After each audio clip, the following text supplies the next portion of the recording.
Assalamualaikum warahmatullahi wabarakatuh.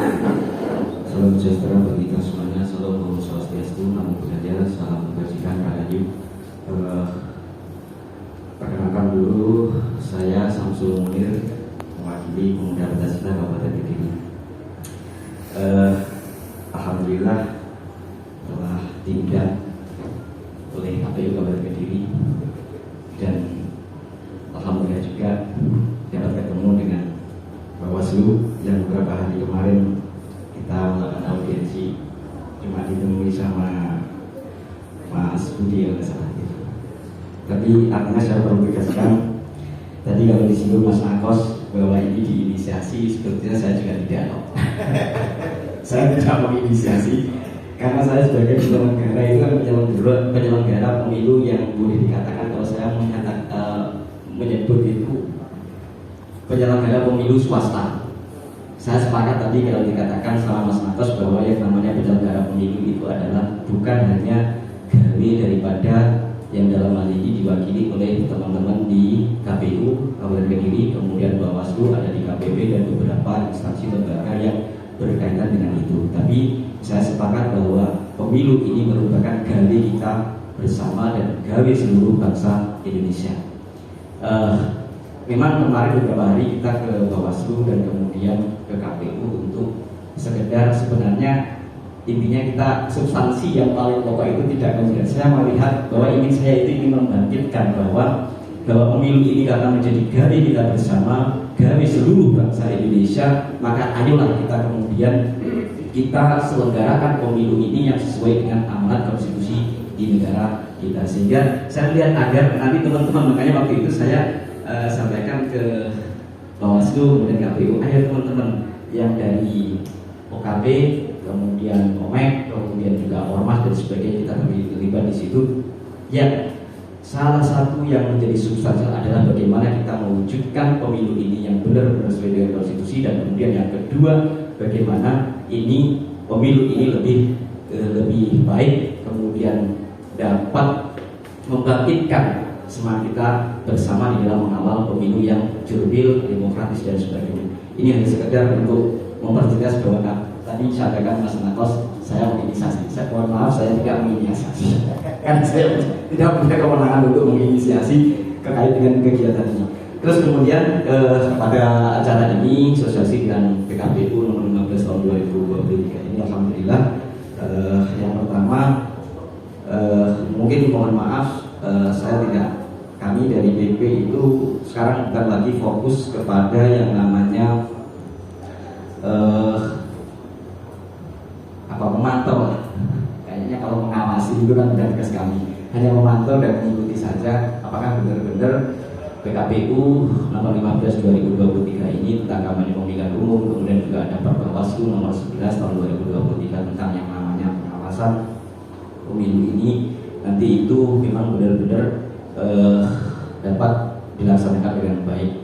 Jadi mohon maaf juga kepada KPU dan Bawaslu kalau kami dianggap mungkin terlalu kritis atau dan bagaimana, tidak. Tapi saya mohon maaf sekali lagi, jangan sampai ada salah paham bahwa ini ganggu kerjanya uang ya.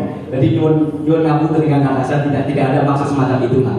Tapi yang jelas kita sekali lagi untuk menegaskan daripada di PKPU 15 2023 di pasal 24 huruf F, di situ disebutkan bahwa apa yang menjadi tujuan yang paling utama di dalam kampanye ini, disebutkan di situ adalah sebagai sarana atau media untuk membangun komunikasi politik yang cerdas bagi peserta pemilu dengan masyarakat, sehingga dengan begitu akan terjadi atau mewujudkan yang namanya budaya politik Indonesia yang demokratis dan bermartabat. Lah, dari pasal 24 PKPU 15 2023 pasal 24 huruf F ini maka kami kemudian kalau soal pelanggaran sekarang tempat dan sebagainya mungkin itu sudah maklum lah.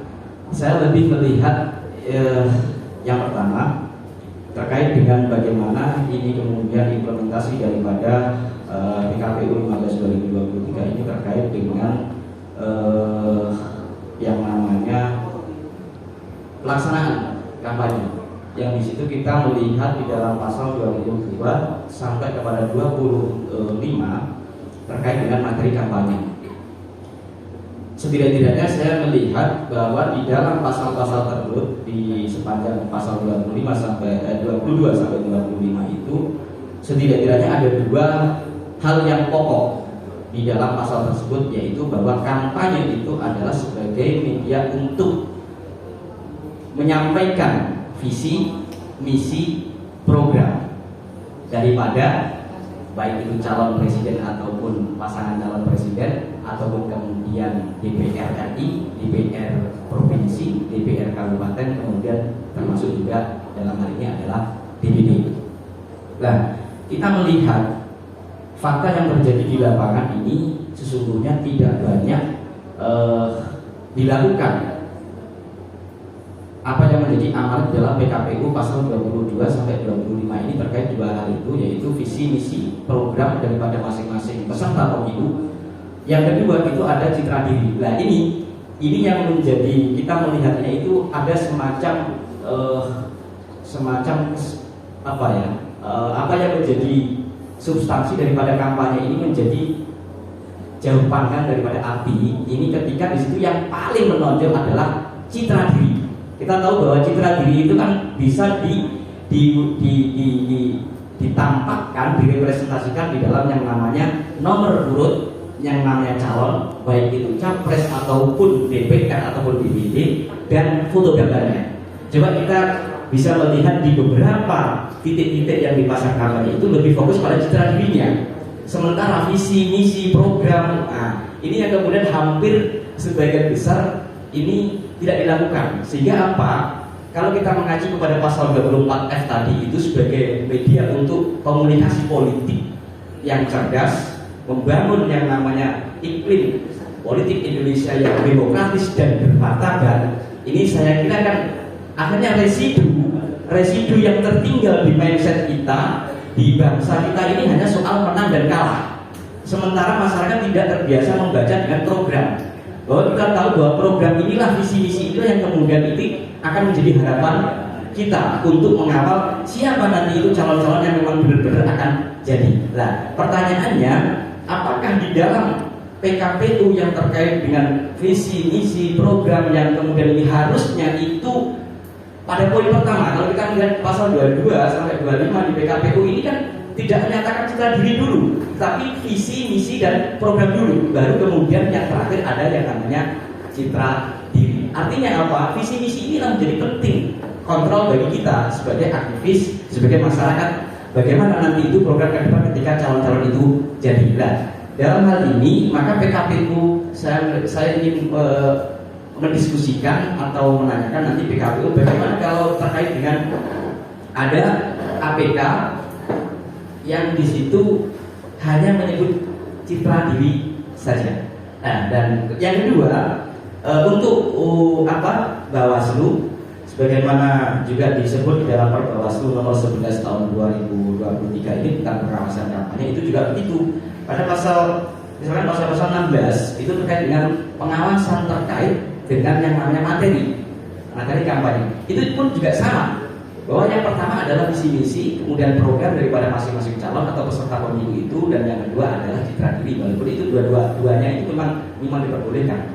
Tetapi bagaimana ketika hal ini ada salah satu calon atau peserta pemilu yang di situ hanya mencantumkan di situ sekedar yang namanya citra dirinya saja. Lah apa yang kemudian itu nanti dilakukan oleh Bawaslu ketika misalkan ada semacam masukan ataupun aduan terkait dengan bagaimana pemasangan APK ini yang tidak memenuhi di dalam amanat daripada PKPU nomor 15 tahun 2023. Pun juga dengan yang namanya pasal 24 itu terkait dengan pemasangan, memang sangat banyak di masyarakat kita itu pemasangan yang kadang itu juga tidak pada tempatnya.